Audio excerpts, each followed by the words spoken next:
네, 우리 함께 보는 말씀은 예레미야 1장 우리 4절에서 10절까지 보겠습니다. 여호와의 말씀이 내게 임하니라. 이르시되 내가 너를 모태에 짓기 전에 너를 알았고 내가 배에서 나오기 전에 너를 성별하였고 너를 여러 나라의 선지자로 세웠노라 하시기로 내가 이르되 슬프도소이다. 주 여호와여 보소서 나는 아이라 말할 줄을 알지 못하나이다 하니 여호와께서 내게 이르시되 너는 아이라 말하지 말고 내가 너를 누구에게 보내든지 너는 가며 내가 네게 무엇을 명령하든지 너는 말할지니라.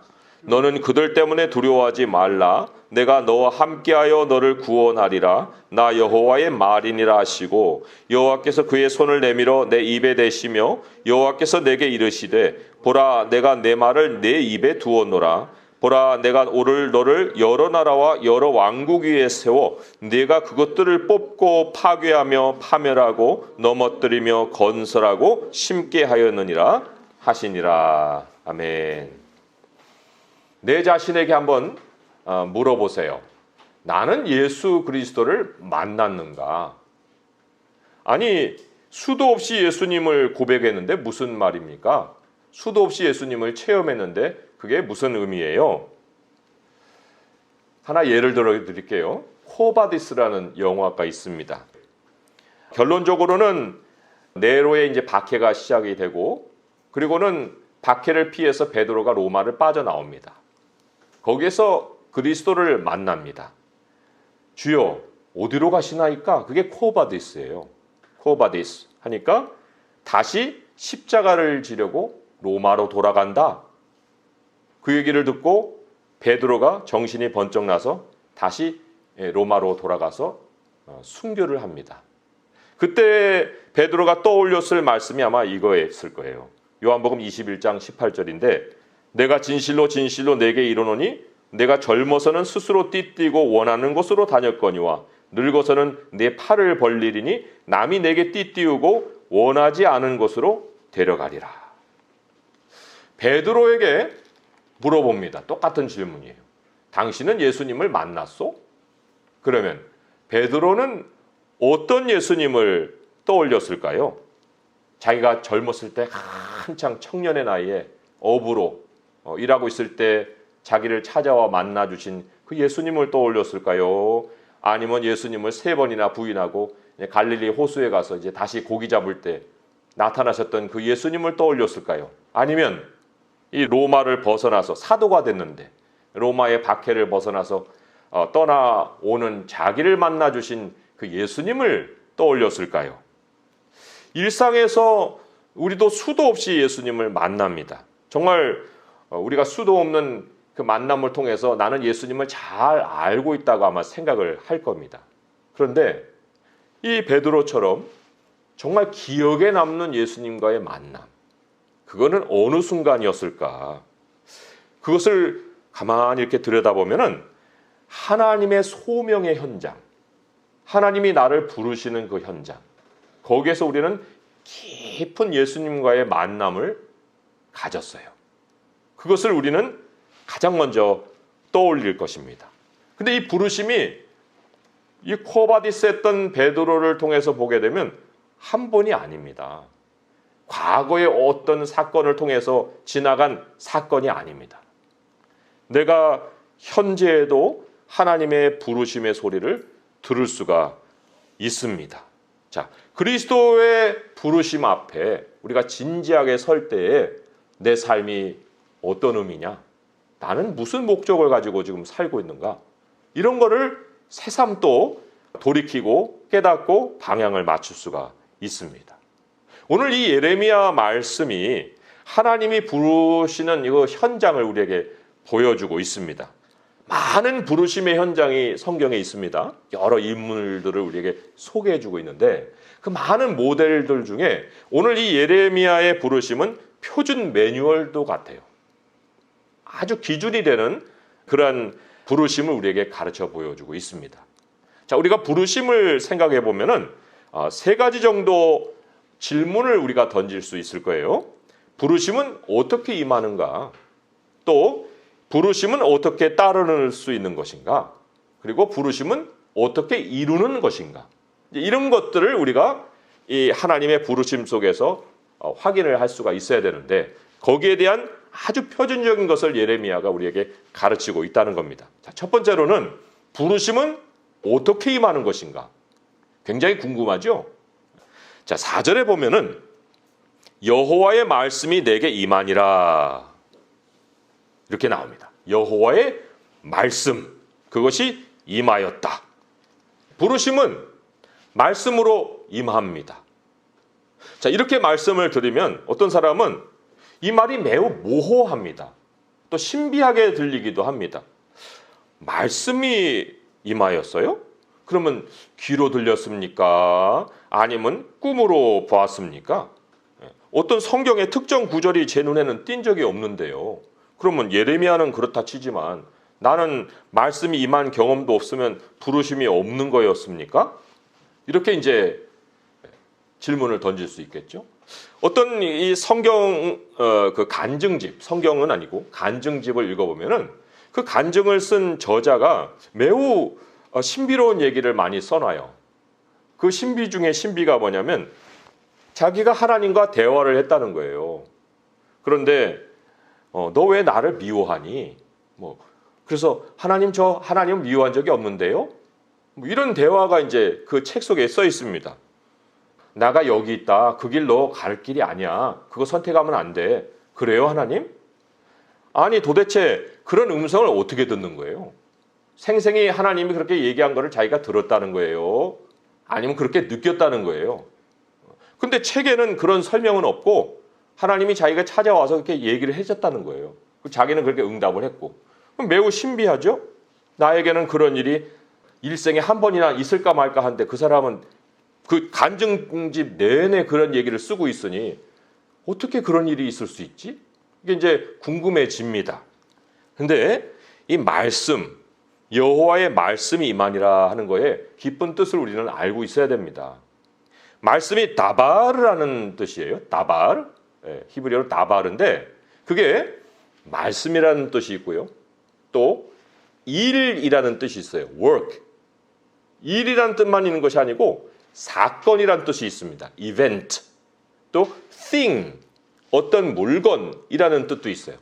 그러니까 하나님의 말씀이 내게 임하였다 라고 할 때 대표에서 말씀이라고 이제 써 있지만 그것이 일일 수도 있고 사건일 수도 있고 또 어떤 경우에는 어떤 물건으로 우리에게 말씀을 하실 수도 있어요. 자, 예를 들면 11절에 보니까 꿈 얘기가 하나 나와요. 꿈인지 환상인지 그거는 구분이 안 돼 있으니까 어쨌든 뭘 보느냐라고 주님이 물어보세요. 살구나무 가지를 보나이다. 아니, 살구나무 가지를 왜 뜬금없이 보여주셨을까? 그런데 그거를 잘 보았다. 그리고는 내가 내 말을 지켜 그대로 이루려 함이니라. 이런 메시지가 있습니다. 살구나무라는 것이 히브리어로 샤케드예요. 샤케드. 하나님이 말씀을 지킨다는 건 쇼케드예요. 그럼 비슷하지요? 그 살구나무를 보면은 하나님이 말씀을 지킨다는 메시지가 연상이 되는 거예요. 그러니까 말씀이 임하는데 물건을 통해서 하나님의 메시지를 연상할 수 있게끔 방식을 사용하신다는 겁니다. 그런다고 할 때 우리가 물론 성경을 펼쳐서 읽는 말씀이 1차로 하나님으로부터 받는 말씀이지만 대부분의 하나님의 부르심을 확인하는 경우를 보게 되면 많은 사건이 있고 난 다음에 마지막에 말씀으로 확인할 때가 많아요. 근전에는 깨닫지 못하는 말씀이었다가 그런 사건들이 나를 하나님 말씀 앞에 앉히고 이 말씀이었구나. 이렇게 확인을 하게 해주신다는 겁니다. 그러니까 다바르, 사건이 먼저 터질 수 있는 거예요. 말씀이 임하였다. 자, 그런 사건이 무슨 목적을 가지고 우리에게 일어나는 것일까? 왜 내가 다른 것을 안 보고 그것을 보게 하실까? 왜 다른 일이 아니고 다른 일은 다 막히는데 왜 그 일을 하게 하실까? 이게 다 다바르예요. 다 다바르예요. 이유를 우리가 성경에서 찾자면은 5절의 말씀에 한 단어가 나오는데 성별이라는 단어가 나와요. 그죠? 성별. 너가 배에서 나오기 전에 너를 성별하였고, 거룩하게 구별하였다. 하나님은 우리를 짓기 전에 딱 구역을 정해 주셨어요. 영역이 있습니다. 그걸 가지고 우리는 땅으로 옵니다. 내 인생에 영역이 있다는 거예요. 악인이 누구냐?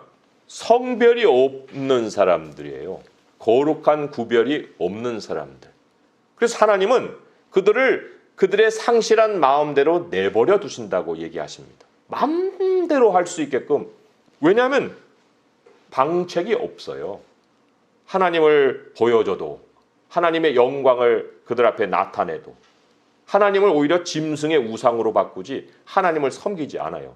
그런데 하나님이 택하신 백성의 특징이 뭐냐면 성별입니다. 정해진 구역이 이미 하나님이 지혜 가운데 정하신 사건이었기 때문에 땅에 와서 그거 외에 다른 일을 아무리 해도 안 돼요. 그런 것에 손을 대면 끝에 가서는 망합니다. 상실한 대로 그냥 내버려두면 그거는 하나님의 택하신 백성이 아닌데, 그렇지 않기 때문에 무엇을 해도 그 일이 내게 주어지기까지는 안 되는 거예요. 아담은 흙입니다.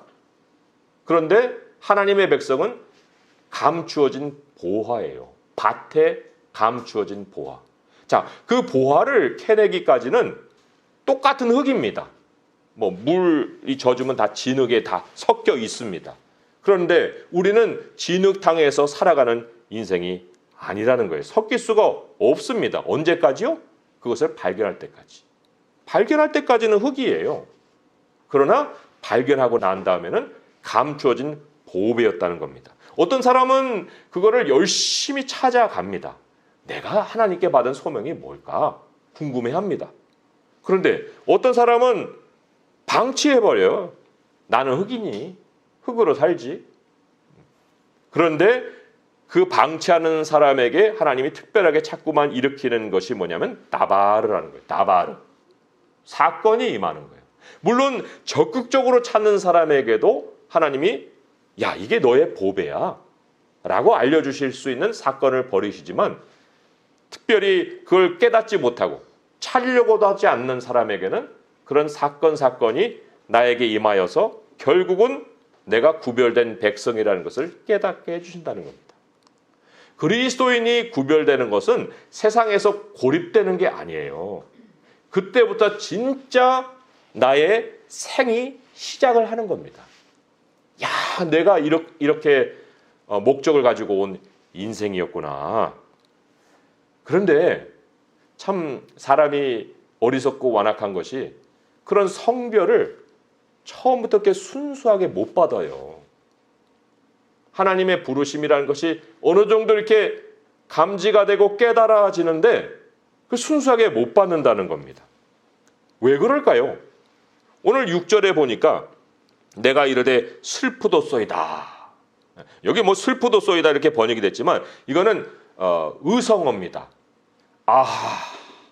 히브리어가 아하 이렇게 돼 있어요. 아하. 탄식입니다. 하나님이 나를 뭐 굉장한 플랜을 가지고 창세전부터 구별해서 너를 선지자로 세웠다. 말씀은 너무너무 좋아요. 엄청난 약속을 주셨어요. 그런데 내 형편을 보니까 아니 나는 아무 자격이 안 갖춰져 있는데, 아니 나는 아이인데 선지자? 선지자는 말을 잘해야 되는데 저는 말 못해요. 하나님. 지금 그렇게 하나님 앞에 탄식하고 있습니다. 상황은 그 상황으로 계속 가고 있는데 아니에요. 하나님, 나는 저기 아무것도 준비가 안 되는 사람이에요.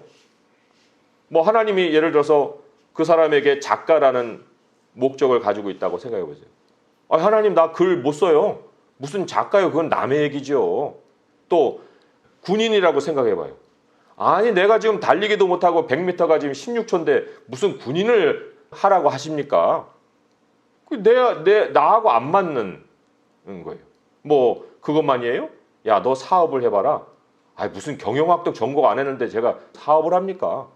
그렇게 이제 버틸 수도 있습니다. 그러니까 나의 현재와 소명이 안 맞는 거예요. 안 맞아요. 그것이 가장 성별을 받지 못하는 이유입니다. 그런데 소명이라는 것은요, 나의 현재를 보고 열리지 않습니다. 아니, 창세전에 태어나기도 전에 소명이 임하였다는데 아이로 태어나면 그 아이에게는 하나님의 목적이, 위대한 목적이 있는 거거든요. 그럼 그 아이가 무슨 자격을 지금 갖췄습니까? 앙앙앙앙 하고 울기만 하고 있지. 아무 자격도 없는 그 아이에게서 무슨 목적을 찾겠어요. 그러나 그 아이가 태어나기 전에 소명이 있었다는 것을 알게 되면 내가 어느 만큼 자라서 조금은 뭔가 갖췄다고 해서 그 갖춘 정도에서 내 소명이 나오겠습니까? 전혀 그렇지가 않습니다. 오히려 하나님의 방식은 내가 아이일 때 소명이 임하는 거예요. 그래서 도무지 그것이 내가 한 일이라고 말을 못하게 만드신다는 겁니다. 고린도전서 1장의 말씀에 제가 두 절을 읽어드릴게요. 고린도전서 1장 26절에서 27절을 보게 되면 형제들아 너희를 부르심을 보라. 육체를 따라 지혜로운 자가 많지 아니하며 능한 자가 많지 아니하며 문벌 좋은 자가 많지 아니하도다. 그러나 하나님께서 세상에 미련한 것들을 택하사 지혜 있는 자들을 부끄럽게 하려 하시고 세상에 약한 것들을 택하사 강한 것들을 부끄럽게 하려 하셨다 그랬어요. 하나님의 택하심을 보세요. 어디 뭐 다 갖춰놓고 사람 불렀다 이렇게 말씀을 안 하시지 않습니까? 그 영역에서 내가 소명을 받은 그 영역에서 내가 아이일 때 내가 그냥 모양만 아이가 아니고요. 어떤 걸 해야 되는데 그 해야 되는 영역에서 전혀 준비가 하나도 안 돼 있는 아이일 때 하나님이 나를 거기로 불러가시는 사건을 자꾸만 행하신다는 거예요. 다바르가 몰고 가는 길이 있다는 것입니다. 흙 속에 파묻혀서 하나님이 그런 사건을 계속 해가지고 코너로 몰릴 것이 아니에요. 우리 하나님이 우리에게 지혜를 주셨거든요. 하나님의 백성에게는 그 다른 사람이 깨달을 수 없는 거룩함을 볼 수 있는 눈도 있고 귀도 있어요. 그러니까 그런 사건이 한 번, 두 번 일어날 때 물어야 됩니다. 하나님, 이 다바르가 무슨 의미예요? 왜 이 일이 저에게 나타났습니까? 왜 이 일이 저에게 생겼죠? 또 자녀를 키우시는 우리 부모들은 자기 자녀들에게 일어나는 일들을 가만히 잘 관찰을 해야 됩니다. 왜 이 아이에게 이런 일이 있지? 왜 이 아이에게 이런 재능이 있지? 어렸을 때야 좋아하는 거지만 우리는 막 다른 쪽으로 아이를 몰고 가려고 하잖아요. 돈 많이 버는 쪽으로. 뭔가 사람들 앞에 나타낼 수 있고 자랑할 수 있을 만한 그런 성격의 일로 자꾸 몰아가려고 하는데 그거 하나님의 뜻하고 반대될 수 있어요. 우리 아이들 안에 감춰진 보배를 부모의 눈을 통해서도 또한 발견을 하게 해줄 수 있다는 거예요. 그게 다바르가 몰고 가는 일이라는 것입니다. 자, 이 첫 번째, 그러니까 하나님의 말씀이 예레미야에게 임하니라 할 때 이거는 신비스러운 일로만 남들 어떤 특별한 간증이 있는 사람들에게만 일어나는 일이 아니라는 것입니다. 이 첫 번째 문턱을 넘으면요. 두 번째, 세 번째 이 부르심에 관한 질문은 너무 쉽게 답이 찾아질 수가 있어요. 그래서 순종만 하면 되는 거예요. 첫 번째 고비를 넘기기가 힘들죠. 두 번째 질문이 뭐라고 했어요? 부르심은 어떻게 따르는가라고 그랬죠. 부르심은 어떻게 따르는가. 자, 7절의 말씀을 보니까 이렇게 나옵니다. 여호와께서 내게 이르시되 너는 아이라 말하지 말고 내가 너를 누구에게 보내든지 너는 가며 내가 내게 무엇을 명령하든지 너는 말할지니라. 하나님이 두 가지를 준비해 놓고 우리에게 연결시키십니다. 첫 번째는 인간 네트워크예요. 나는 혼자 못 살죠. 어떤 일을 해도 사람을 상대해야 되는 일이에요. 어떤 일도 혼자서 행하고 혼자 결과를 내는 일이 없어요. 다 뭔가 하나님이 만드신 세상과 연결되기 위한 일이에요. 그러려면은 사람과 연결해야 되는데, 저 사람 무서워요. 저 사람 잘 얘기 못해요. 그런 거 걱정하지 말라는 거예요. 하나님이 사람 네트워크를 준비해 놓으셨다. 내가 너를 보내는 사람에게 너 가면 돼. 뭐 그런 걸 걱정하니? 지금 그런 얘기거든요. 또 두 번째로 하나님이 부르심을 따를 수 있게끔 해주시는 준비가 뭐냐면 컨텐츠입니다. 여기 이렇게 나오잖아요. 내가 무엇을 명령하든지 너는 말할지니라. 컨텐츠가 아이디어예요. 우리가 어떤 일을 하려면 생각이 있어야 되잖아요. 기술이 먼저 있으면 컨텐츠가 생길 것 같지만 그렇지 않아요. 컨텐츠가 기술을 만드는 거예요. 아이디어가 방향을 정해주는 거예요. 그런데 그것을 하나님이 우리에게 주신다는 겁니다.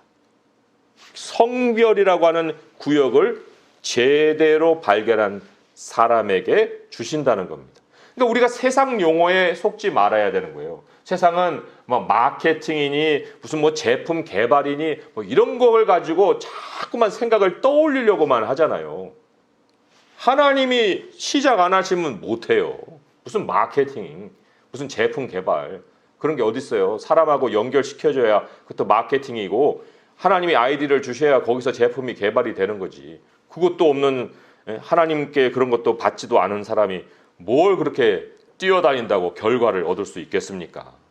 근데 이 사람 연결, 아이디어 이게 하나님의 전문 영역이에요. 야, 그거 내 전문 분야다. 난 그게 없어서 막 고민이 되는데 하나님께 찾아가서 하나님 나 이런 것도 없고 저런 것도 없는데 야 그거 내 거야. 내가 할 수 있는 거야. 나한테 맡겨봐. 그래서 하나님이 행하게 해주시는 일, 문을 여시고 길을 여시고 그러니까 일단 우리는 무엇부터 준비를 해야 된다고요? 성별을 준비해야 된다는 거예요. 거룩하게. 나는 세상에 섞인 진흙이 아니다. 나는 밭에 감추어진 보화다. 이거를 먼저 하나님 앞에 고백을 할 수가 있어야 됩니다.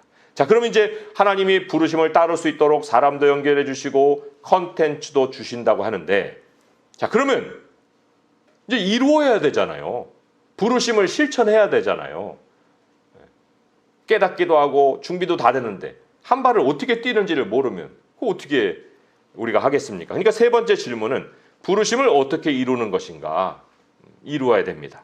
자, 그런데 8절의 말씀이 또 거기에 대한 안내를 해주고 있습니다. 너는 그들 때문에 두려워하지 말라. 내가 너와 함께하여 너를 구원하리라. 나 여호와의 말이니라. 여기 우리가 주목해야 될 것이 구원이라는 단어입니다. 구원. 이제 하나님이 나에게 이런 영역을 주셨습니다. 이제 사람도 연결시켜 주시고 또 컨텐츠도 있습니다. 이게 우리가 이제 부르심을 이루어 나가려고 할 때 이제 눈이 또 싹 다른 쪽으로 바뀌어 버려요.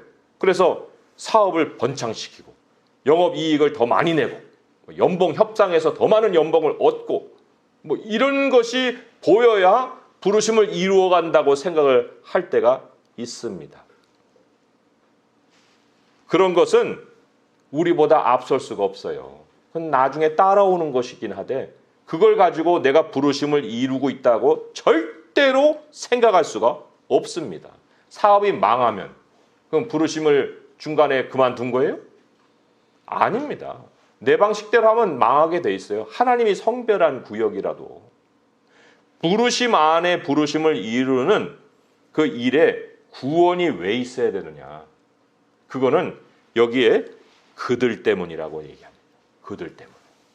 우리가 사람이 연결되기도 하지만 그러나 사람이 가장 인생을 막는 적입니다. 우리 인생의 원수는 나의 부족함이 아니에요. 내가 무엇이 없어서 못하는 일이 없어요. 다만 이러한 세상에 막는 세력이 있어서 그들 때문에 막히는 거예요. 고비가 있다는 겁니다. 부르심을 시행하는 길에는 반드시 고비가 있습니다. 그 고비를 하나님이 넘겨주실 때에만이 부르심을 이루어갈 수 있는데 그 고비를 넘겨주시는 하나님의 손길이 뭐냐면 구원이라는 겁니다. 세상은 나만 잘하면 되는 것이 아니에요. 야, 내가 이게 기술이 요구만 하면은 더 잘 될 수 있을 것 같은데 그 기술을 잘 익혔어요. 근데 그 기술을 잘 익힌 것 때문에 남한테 시기를 받아요. 그 때문에 또 회사를 나가야 되는 일도 생기는 거예요. 부족함이 적이 아니라니까요. 그들 때문이라는 것이 하나님이 우리에게 가르치신 현실입니다. 그러나 그 적을 다루어 주시는 전문 영역이 또 누구 거예요? 그게 하나님의 거예요. 하나님의 전문 영역은 뭐 세상을 다 두루 섭렵하시죠. 그렇지만 그럼에도 특정하여서 우리에게 가르치시는 하나님의 전문 분야가 있는데 그게 바로 원수를 다뤄주신다는 겁니다. 야, 원수 나한테 맡겨. 너 그거 못하게 하니? 알았어. 내가 해결해 줄게. 이게 하나님의 약속이고 응답이에요. 하나님의 구원이 역사할 수 있는 최적의 환경이 뭐라고 생각합니까? 우리는 또 하나님의 구원을 이루어내려고 이것도 해보고 저것도 해보고 뭐 하나님이 내가 한다는데 왜 너가 나서서 구원의 방편을 자꾸 만드냐? 또 이렇게 또 반문하실 수도 있습니다. 하나님의 구원이 역사할 수 있는 그 환경을 내가 만들어야 되는데 그게 뭐냐면 성별된 나 자신입니다. 내가 정말 하나님께 구별된 인생이냐? 나 자신이 정말 하나님 앞에 거룩하게 구별된 하나님의 사람이냐를 다시금 점검하는 거예요. 구원이 필요한 그 자리에서. 여기 10절에 뭐라고 써 있습니까? 보라, 내가 오늘 너를 여러 나라와 여러 왕국 위에 세워 내가, 그죠? 다른 방편이 아니에요. 내가 그것들을 뽑고 파괴하며 파멸하고 넘어뜨리며 건설하고 심게 하였느니라 그랬잖아요. 너를 세우고 너가 그렇게 하겠다. 하나님의 무기가 뭡니까? 우리예요. 우리 자신입니다. 우리 플러스 뭐가 아닙니다. 하나님은 나를 사용하기를 원하시는 거예요. 내가 사업을 잘 지키고 내가 돈 관리를 잘하고 내가 기술을 연마하면 그러면 내 부르심이 이루어질까? 천만의 말씀이에요. 내가 더 하나님께 구별되는 것만이 하나님이 나에게 두신 목적을 가장 능력 있게 이뤄가실 수 있는 길이라 하는 것입니다. 하나님의 부르심의 영역이 어느 정도로 다양할까요? 우리는 하나님의 부르심 하면은 다 세상 것 그만두고 조그마한 일 이렇게 하다가 인생을 마쳐야 되는 것으로 생각을 합니다. 전혀 그렇지 않습니다. 하나님은 세상을 경영하신다고 그랬죠? 한 예가 에스더예요. 에스더. 에스더가 왕후의 자리로 올라가기까지 많은 다바르가 있었습니다. 세상의 사건이 벌어지고 거기에서 왕후의 자리가 비고 그리고 에스더가 거기에 가고 그리고 에스더가 왕후에 올라갑니다. 그럼 뭐 때문에? 아니 세상 왕의 왕후가 돼서 무슨 일을 하려고? 우리는 그렇게 생각할 수가 있어요. 그런데 그게 하나님이 몰고 가신 다바르였다는 거예요. 그리고는 정작 그 왕후의 자리에서 에스더는 뒤로 물러가려고 하죠. 그랬을 때 그 에스더에게 모르드게가 한 유명한 얘기가 있어요. 4장 14절에 에스더에 뭐라고 나오냐면 이때에 내가 만일 잠잠하여 말이 없으면 유다인은 다른 데로 말미암아 노임과 구원을 얻으려니와 너와 내 아버지 집은 멸망하리라. 내가 왕후의 자리를 얻은 것이 이때를 위함이 아닌지 누가 알겠느냐 하니. 이때를 위함이라는 거예요. 이때를 위함. 많은 그들 때문이라는 방해가 있었지만 그러나 이때를 위함이라는 하나님의 목적이 에스더를 왕후의 자리에 올렸습니다. 그런 일을 하나님이 벌이시는데 어찌 내가 성별이라는 것을 좁은 영역에서 생각할 수가 있겠습니까? 하나님, 나를 통해서 하나님의 일을 이루소서. 우리가 부르심을 생각할 때 코어바디스 이게 돼서는 안 돼요. 주여 어디로 가십니까? 나는 이 방향인데 주님은 다시 어느 방향으로 가시는 거예요? 우리가 그러한 순간을 맞을 것이 아니라 주님 내가 여기 있나이다. 나를 보내소서. 나를 다 사용하소서. 그 고백 하나에 하나님이 나를 하나님의 목적대로 이끌어 가시는 거예요. 우리는 이미 성별이 되었어요. 하늘에서. 땅에서는 우리가 성별된지 모르고 태어났습니다. 하지만 하나님이 반드시 밭에서 끄집어낼 것이에요. 그리고 우리는 다시 성별된 하나님의 나라로 옮겨갈 것입니다. 하나님이 우리를 영원한 길로 인도하고 계시니까 이제 하나님이 나를 구별해 놓으신 그 성별의 자리로 돌아갑시다. 그 성별의 자리 안에서 이 시대의 환난을 이겨낼 수 있는 일도 주시고 또 이 시대의 환난을 오히려 사람들에게 끌어가고 또 통과할 수 있는 그런 리더의 자격도 내게 부여하셔서 함께 그들을 살려낼 수 있는 일도 행하게 하실 거예요. 그리고 무엇보다 더 중요한 것은 여러분의 인생, 우리의 인생이 하나님의 목적을 다 이루고 가는 영광을 얻을 수 있다는 것입니다. 오늘 이후로 우리들의 삶에 하나님의 부르심의 소리, 이 다바르에 항상 눈을 뜨고 하나님이 나에게 무엇이라 말씀하시는지를 깨닫고 하나님이 이끄시는 방향으로 한 걸음 한 걸음 살아갈 수 있는 성도 될 수 있기를 주님의 이름으로 축원드립니다. 기도하겠습니다. 하나님 아버지 감사합니다. 우리는 온갖 소리에 노출되어 살고 있습니다.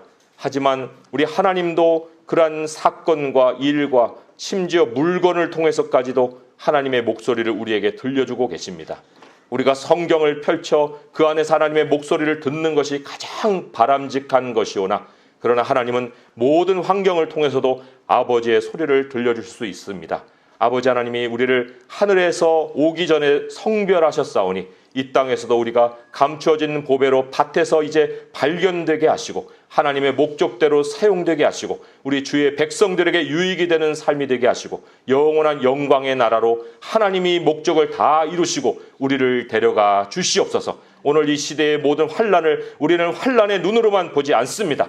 하나님이 우리로 성별케 하신 그 부르심의 눈으로 이 상황을 보게 하셔서 하나님의 모든 일들을 이루는 순종하는 종이 되게 하시고 하나님의 모든 전문 영역에 우리의 삶을 맡기고 우리는 오직 하나님 앞에 구별된 백성으로 살기에 힘쓰는 백성들 되게 하여 주시옵소서. 예수 그리스도의 이름으로 감사하며 기도합니다. 아멘.